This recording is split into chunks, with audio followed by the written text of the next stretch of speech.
العلق نام، دوسری آیت کے لفظ علق کو اس سورہ کا نام قرار دیا گیا ہے۔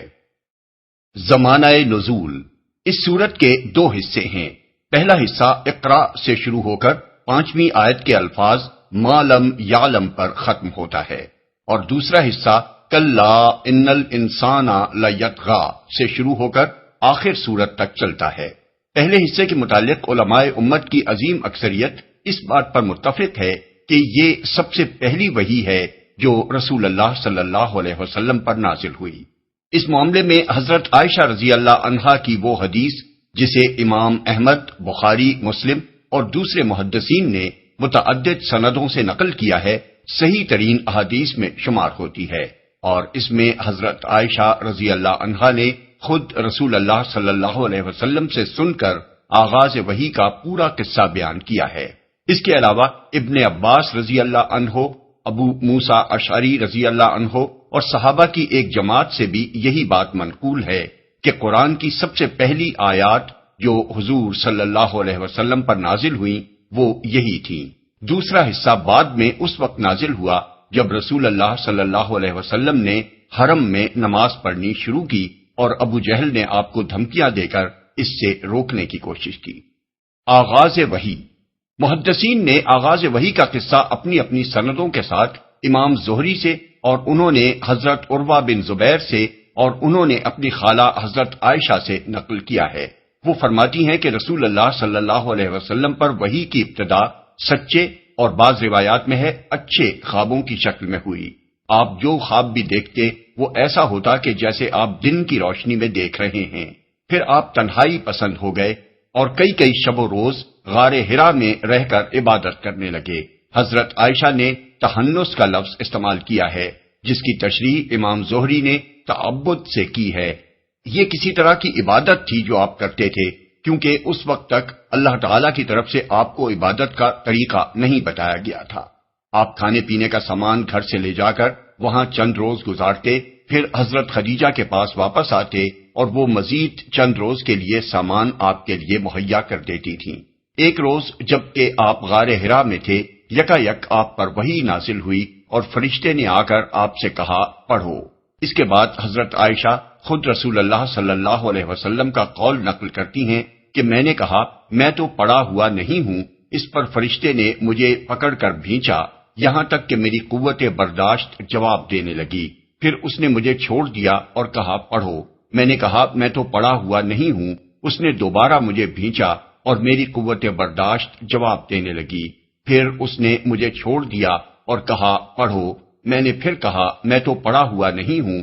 اس نے تیسری مرتبہ مجھے بھینچا، یہاں تک کہ میری قوت برداشت جواب دینے لگی۔ پھر اس نے مجھے چھوڑ دیا اور کہا اقرا بسم ربک الذی خلق، پڑھو اپنے رب کے نام کے ساتھ جس نے پیدا کیا، یہاں تک کہ ما لم یعلم، جسے وہ نہ جانتا تھا، تک پہنچ گیا۔ حضرت عائشہ رضی اللہ عنہا فرماتی ہیں کہ اس کے بعد رسول اللہ صلی اللہ علیہ وسلم کانپتے لرزتے ہوئے وہاں سے پلٹے اور حضرت خدیجہ کے پاس پہنچ کر کہا مجھے اڑھاؤ، مجھے اڑھاؤ۔ چنانچہ آپ کو اڑھا دیا گیا۔ جب آپ پر سے خوف زدگی کی کیفیت دور ہو گئی تو آپ نے فرمایا اے خدیجہ یہ مجھے کیا ہو گیا ہے؟ پھر سارا قصہ آپ نے ان کو سنایا اور کہا مجھے اپنی جان کا ڈر ہے۔ انہوں نے کہا ہرگز نہیں، آپ خوش ہو جائیے، خدا کی قسم آپ کو خدا کبھی رسوا نہ کرے گا۔ آپ رشتہ داروں سے نیک سلوک کرتے ہیں، سچ بولتے ہیں۔ ایک روایت میں یہ اضافہ ہے کہ امانتیں ادا کرتے ہیں، بے سہارا لوگوں کا بار برداشت کرتے ہیں، نادار لوگوں کو کما کر دیتے ہیں، مہمان نوازی کرتے ہیں اور نیک کاموں میں مدد کرتے ہیں۔ پھر وہ حضور کو ساتھ لے کر ورقہ بن نوفل کے پاس گئیں جو ان کے چچا زاد بھائی تھے۔ زمانہ جاہلیت میں عیسائی ہو گئے تھے، عربی اور عبرانی میں انجیل لکھتے تھے، بہت بوڑھے اور نابینا ہو گئے تھے۔ حضرت خدیجہ نے ان سے کہا بھائی جان ذرا اپنے بھتیجے کا قصہ سنیے۔ ورقہ نے حضور صلی اللہ علیہ وسلم سے کہا بھتیجے تم کو کیا نظر آیا؟ رسول اللہ صلی اللہ علیہ وسلم نے جو کچھ دیکھا تھا وہ بیان کیا۔ ورقہ نے کہا یہ وہی ناموس یعنی وہی لانے والا فرشتہ ہے جو اللہ نے موسیٰ علیہ السلام پر نازل کیا تھا۔ کاش میں آپ کے زمانہ نبوت میں کبھی جوان ہوتا، کاش میں اس وقت زندہ رہوں جب آپ کی قوم آپ کو نکالے گی۔ رسول اللہ صلی اللہ علیہ وسلم نے فرمایا، کیا یہ لوگ مجھے نکال دیں گے؟ ورقہ نے کہا، ہاں، کبھی ایسا نہیں ہوا کہ کوئی شخص وہ چیز لے کر آیا ہو جو آپ لائے ہیں اور اس سے دشمنی نہ کی گئی ہو۔ اگر میں نے آپ کا وہ زمانہ پایا تو میں آپ کی پرزور مدد کروں گا۔ مگر زیادہ مدت نہ گزری تھی کہ ورقہ کا انتقال ہو گیا۔ یہ قصہ خود اپنے منہ سے بول رہا ہے کہ فرشتے کی آمد سے ایک لمحہ پہلے تک بھی رسول اللہ صلی اللہ علیہ وسلم اس بات سے خالی الذہن تھے کہ آپ نبی بنائے جانے والے ہیں۔ اس چیز کا طالب یا متوقع ہونا تو درکنار، آپ کے وہم و گمان میں بھی یہ نہ تھا کہ کوئی ایسا معاملہ آپ کے ساتھ پیش آئے گا۔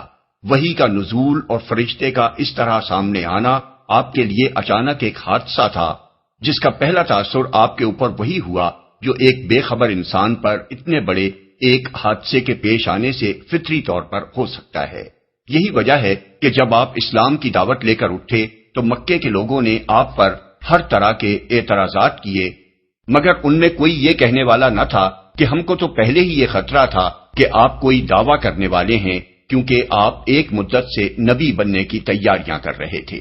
اس قصے سے ایک بات یہ بھی معلوم ہوتی ہے کہ نبوت سے پہلے آپ کی زندگی کیسی پاکیزہ تھی اور آپ کا کردار کتنا بلند تھا۔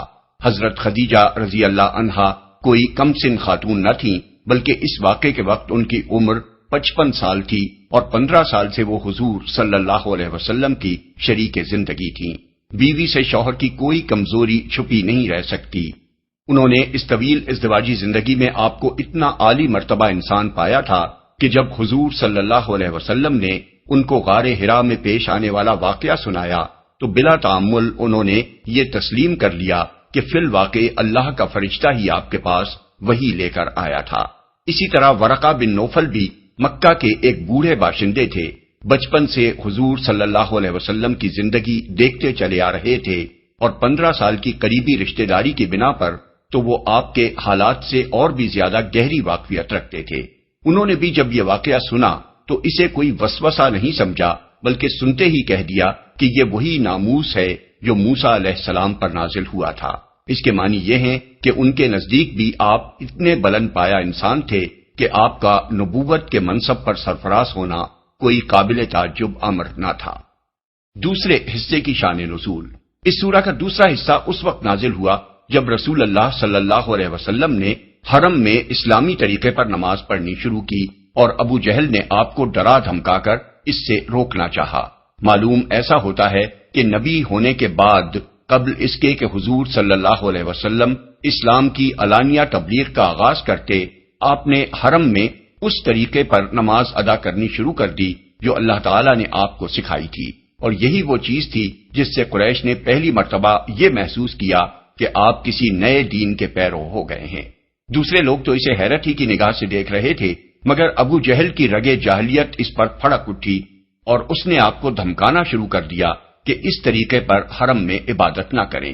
چنانچہ اس سلسلے میں کئی احادیث حضرت عبداللہ بن عباس اور حضرت ابو ہریرہ سے مروی ہیں جن میں ابو جہل کی ان بےہودگیوں کا ذکر کیا گیا ہے۔ حضرت ابو ہریرہ رضی اللہ عنہ کا بیان ہے کہ ابو جہل نے قریش کے لوگوں سے پوچھا، کیا محمد صلی اللہ علیہ وسلم تمہارے سامنے زمین پر اپنا منہ ٹکاتے ہیں؟ لوگوں نے کہا ہاں۔ اس نے کہا، لات اور عزا کی قسم، اگر میں نے ان کو اس طرح نماز پڑھتے ہوئے دیکھ لیا تو ان کی گردن پر پاؤں رکھ دوں گا اور ان کا منہ زمین میں رگڑ دوں گا۔ پھر ایسا ہوا کہ حضور صلی اللہ علیہ وسلم کو نماز پڑھتے دیکھ کر وہ آگے بڑھا تاکہ آپ کی گردن پر پاؤں رکھے، مگر یکا یک لوگوں نے دیکھا کہ وہ پیچھے ہٹ رہا ہے اور اپنا منہ کسی چیز سے بچانے کی کوشش کر رہا ہے۔ اس سے پوچھا گیا کہ یہ تجھے کیا ہو گیا؟ اس نے کہا، میرے اور ان کے درمیان آگ کی ایک خندق اور ایک ہولناک چیز تھی اور کچھ پر تھے۔ رسول اللہ صلی اللہ علیہ وسلم نے فرمایا کہ اگر وہ میرے قریب پھٹکتا تو ملائکہ اس کے چتھڑے اڑا دیتے۔ احمد، مسلم، نسائی، ابن جریر، ابن ابی حاتم، ابن المنذر، ابن مردوے، ابو نعیم اصفہانی، بیہقی۔ ابن عباس رضی اللہ عنہ کی روایت ہے کہ ابو جہل نے کہا کہ اگر میں نے محمد صلی اللہ علیہ وسلم کو کعبہ کے پاس نماز پڑھتے دیکھ لیا تو ان کی گردن پاؤں تلے دبا دوں گا۔ نبی صلی اللہ علیہ وسلم کو اس کی خبر پہنچی تو آپ نے فرمایا، اگر اس نے ایسا کیا تو ملائکہ علانیہ اسے آ پکڑیں گے۔ بخاری، ترمذی، نسائی، ابن جریر، عبد الرزاق، عبد بن حمید، ابن المنذر، ابن مردوے۔ ابن عباس رضی اللہ عنہ کی ایک اور روایت ہے کہ رسول اللہ صلی اللہ علیہ وسلم مقام ابراہیم پر نماز پڑھ رہے تھے، ابو جہل کا ادھر سے گزر ہوا تو اس نے کہا، اے محمد، کیا میں نے تم کو اس سے منع نہیں کیا تھا؟ اور اس نے آپ کو دھمکیاں دینی شروع کر دیں۔ جواب میں رسول اللہ صلی اللہ علیہ وسلم نے اس کو سختی کے ساتھ جھڑک دیا۔ اس پر اس نے کہا، اے محمد، تم کس بل پر مجھے ڈراتے ہو؟ خدا کی قسم، اس وادی میں میرے حمایتی سب سے زیادہ ہیں۔ احمد، ترمذی، نسائی، ابن جریر، ابن ابی شیبہ، ابن المنذر، طبرانی، ابن مردوے۔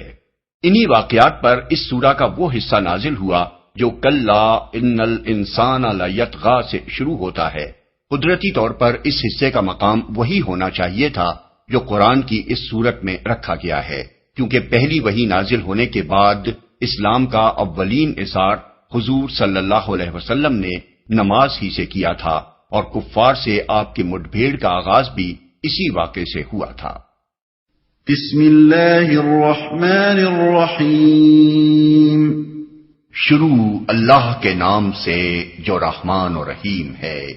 اقرأ باسم ربک الذی خلق، خلق الانسان من علق، اقرأ وربک الاکرم، الذی علم بالقلم، علم الانسان ما لم يعلم۔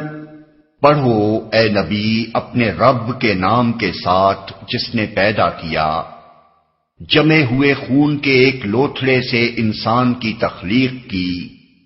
پڑھو اور تمہارا رب بڑا کریم ہے جس نے قلم کے ذریعے سے علم سکھایا، انسان کو وہ علم دیا جسے وہ نہ جانتا تھا۔ پڑھو۔ جیسا کہ ہم نے دیباچے میں بیان کیا ہے، فرشتے نے جب حضور سے کہا کہ پڑھو تو حضور نے جواب دیا کہ میں پڑھا ہوا نہیں ہوں۔ اس سے معلوم ہوتا ہے کہ فرشتے نے وحی کے یہ الفاظ لکھی ہوئی صورت میں آپ کے سامنے پیش کیے تھے اور انہیں پڑھنے کے لیے کہا تھا، کیونکہ اگر فرشتے کی بات کا مطلب یہ ہوتا کہ جس طرح میں بولتا جاؤں آپ اسی طرح پڑھتے جائیں تو حضور کو یہ کہنے کی کوئی ضرورت نہ ہوتی کہ میں پڑھا ہوا نہیں ہوں۔ رب کے نام کے ساتھ، یعنی اپنے رب کا نام لے کر پڑھو، یا بالفاظ دیگر بسم اللہ کہو اور پڑھو۔ اس سے یہ بات بھی معلوم ہوئی کہ رسول اللہ صلی اللہ علیہ وسلم اس وحی کے آنے سے پہلے ہی صرف اللہ تعالیٰ کو اپنا رب جانتے اور مانتے تھے، اسی لیے یہ کہنے کی کوئی ضرورت پیش نہیں آئی کہ آپ کا رب کون ہے، بلکہ یہ کہا گیا کہ اپنے رب کا نام لے کر پڑھو۔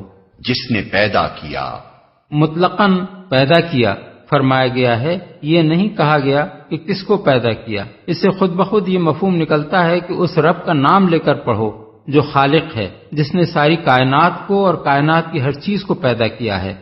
انسان کی تخلیق کی، کائنات کی عام تخلیق کا ذکر کرنے کے بعد خاص طور پر انسان کا ذکر کیا کہ اللہ تعالیٰ نے کس حقیر حالت سے اس کی تخلیق کی ابتدا کر کے اسے پورا انسان بنایا۔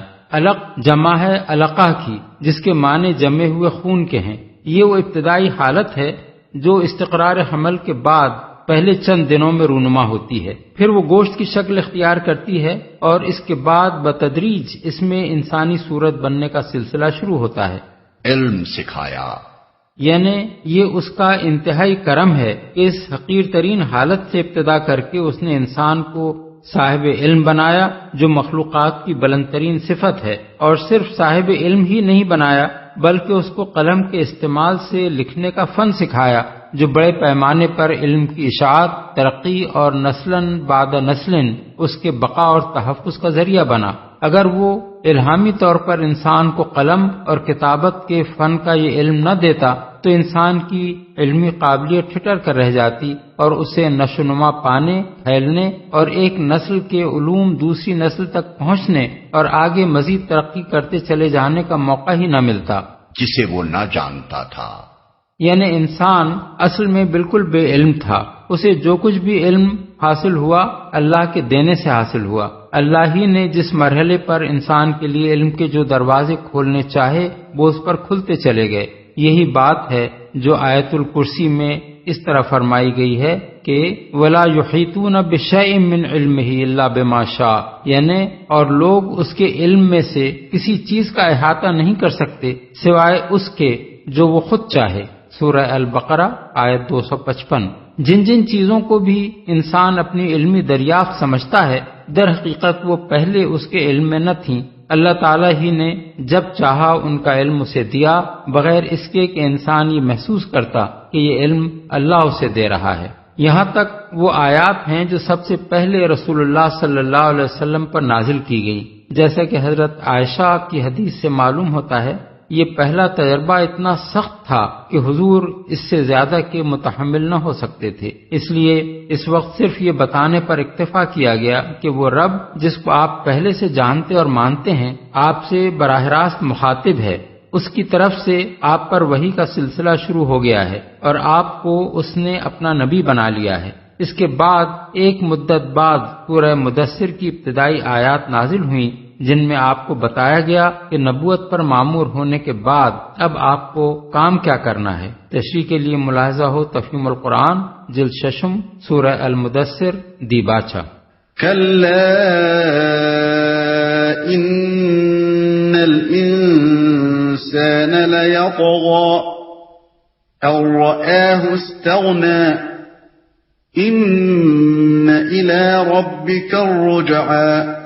ہرگز نہیں، انسان سرکشی کرتا ہے اس بنا پر کہ وہ اپنے آپ کو بے نیاز دیکھتا ہے، حالانکہ پلٹنا یقیناً تیرے رب ہی کی طرف ہے۔ ہرگز نہیں، یعنی ایسا ہرگز نہ ہونا چاہیے کہ جس خدائے کریم نے انسان پر اتنا بڑا کرم فرمایا ہے اس کے مقابلے میں وہ جہالت برت کر وہ رویہ اختیار کرے جو آگے بیان ہو رہا ہے۔ بے نیاز دیکھتا ہے، یعنی یہ دیکھ کر کہ مال، دولت، عزت و جاہ اور جو کچھ بھی دنیا میں وہ چاہتا تھا وہ اسے حاصل ہو گیا ہے، شکر گزار ہونے کے بجائے وہ سرکشی پر اتر آتا ہے اور حد بندگی سے تجاوز کرنے لگتا ہے۔ تیرے رب ہی کی طرف ہے، یعنی خواہ کچھ بھی اس نے دنیا میں حاصل کر لیا ہو جس کے بل پر وہ تمرد اور سرکشی کر رہا ہے، آخرکار اسے جانا تو تیرے رب ہی کے پاس ہے، پھر اسے معلوم ہو جائے گا کہ اس روش کا انجام کیا ہوتا ہے۔ اَرَأَيْتَ الَّذِي يَنْهَى عَبْدًا إِذَا صَلَّى۔ تم نے دیکھا اس شخص کو جو ایک بندے کو منع کرتا ہے جبکہ وہ نماز پڑھتا ہو۔ بندے سے مراد خود رسول اللہ صلی اللہ علیہ وسلم ہیں۔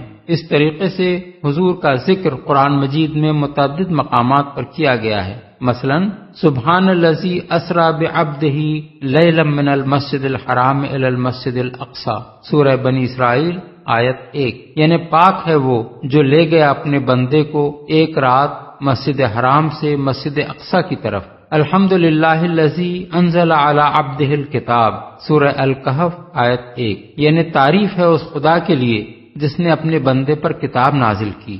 وَأَنَّهُ لَمَّا قَامَ عَبْدُ اللَّهِ يَدْعُوهُ كَادُوا يَكُونُونَ عَلَيْهِ لِبَدًا، سورہ الجن آیت 19، یعنی اور یہ کہ جب اللہ کا بندہ اس کو پکارنے کے لیے کھڑا ہوا تو لوگ اس پر ٹوٹ پڑنے کے لیے تیار ہو گئے۔ اس سے معلوم ہوتا ہے کہ یہ ایک خاص محبت کا انداز ہے جس سے اللہ تعالیٰ اپنی کتاب میں اپنے رسول محمد صلی اللہ علیہ وسلم کا ذکر فرماتا ہے۔ علاوہ بریں اس سے یہ بھی معلوم ہوتا ہے کہ اللہ تعالیٰ نے نبوت کے منصب پر سرفراز فرمانے کے بعد رسول اللہ صلی اللہ علیہ وسلم کو نماز پڑھنے کا طریقہ سکھا دیا تھا۔ اس طریقے کا ذکر قرآن مجید میں کہیں نہیں ہے کہ اے نبی تم اس طرح نماز پڑھا کرو، لہذا یہ اس امر کا ایک اور ثبوت ہے کہ رسول اللہ صلی اللہ علیہ وسلم پر صرف وہی نازل نہیں ہوتی تھی جو قرآن میں درج ہے، بلکہ اس کے علاوہ بھی وحی کے ذریعے سے آپ کو ایسی باتوں کی تعلیم دی جاتی تھی جو قرآن میں درج نہیں ہے۔ اَرَأَيْتَ إِن كَانَ عَلَى الْهُدَى أَوْ أَمَرَ بِالتَّقْوَى۔ تمہارا کیا خیال ہے اگر وہ بندہ راہ راست پر ہو یا پرہیزگاری کی تلقین کرتا ہو؟ اَرَأَيْتَ إِن كَذَّبَ وَتَوَلَّى أَلَمْ يَعْلَمْ بِأَنَّ اللَّهَ يَرَى۔ تمہارا کیا خیال ہے اگر یہ منع کرنے والا شخص حق کو جھٹلاتا اور منہ موڑتا ہو؟ کیا وہ نہیں جانتا کہ اللہ دیکھ رہا ہے؟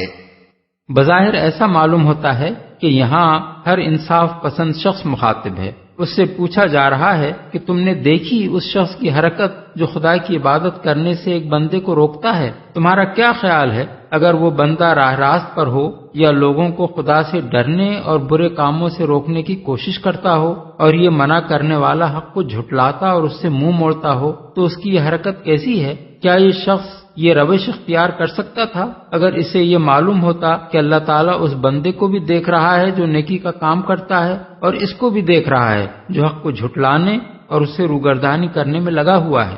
ظالم کے ظلم اور مظلوم کی مظلومی کو اللہ تعالیٰ کا دیکھنا خود اس بات کو مستلزم ہے کہ وہ ظالم کو سزا دے گا اور مظلوم کی دادرسی کرے گا۔ كلا لئن لم ينته لنسفعا بالناصية ناصية كاذبة خاطئة۔